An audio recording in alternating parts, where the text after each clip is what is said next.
దేశవ్యాప్తంగా ఇట్లాంటి తయారవుతాయి చాలా ఇష్యూస్. కానీ వైసీపీకి టీడీపీకి ఇటువంటి జరిగినప్పుడు తేడా చూసుకుంటే ఇక్కడ చాలా వేగంగా స్పందించింది అనుకోవాలి టీడీపీ. ఇంతకు ముందు ఘటనలో జగన్మోహన్ రెడ్డి గారు అంత వేగంగా స్పందించిన దాఖలాలు ఎక్కడ కనిపించలేదు. ఖచ్చితంగా జగన్మోహన్ రెడ్డి ఈ విషయంలో చంద్రబాబు దగ్గర నేర్చుకోవాల్సింది, తెలుగుదేశం దగ్గర నేర్చుకోవాల్సింది. అవంతి శ్రీనివాస్ మీద వచ్చినప్పుడు, గోరంట్ల మాధవ్ మీద వచ్చినప్పుడు వాళ్ళని పార్టీ నుండి సస్పెండ్ చేసి దాని మీద ఎంక్వైరీ చేస్తున్నాం అని ఉంటే గౌరవం ఉండే లేదే. మన కూడా దువ్వాడ అంత హడావిడి జరిగిన ఆ ప్లేస్ లో వేరే వాడిని పెట్టారు తప్ప సస్పెండ్ అనేది ఇమీడియట్ గా చేయలేదు. వాటికి కూడా చేయలేదు.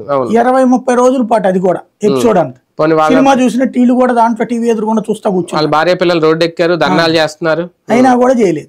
కాబట్టి దాన్ని బట్టి ఏం అర్థం అవుతుంది వాళ్ళకి అదేదో చాలా అంటే ఇవి జనం ఎమోషన్స్ తో ముడిపడి ఉన్నాయి అంశాలు, దీంట్లో మనం స్పందించాల్సి ఉందని అనుకోవట్లా వాళ్ళు. ఓ రకంగా చెప్పాలంటే చాచి చెంపదెబ్బ కొట్టేటటువంటి చర్య ఇది జగన్ పార్టీకి. చాచి చెంపదెబ్బ కొట్టే సమాధానం.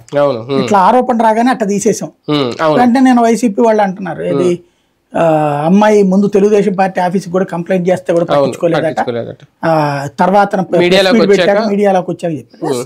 మరి అతని దువ్వాడ బహిరంగ రోడ్డు మీదకి వచ్చి అమ్మాయిని ఎవరు మేమిద్దరం సహజీవనం చేస్తున్నాం లేకపోతే దాన్ని అడల్టరీ అనుకో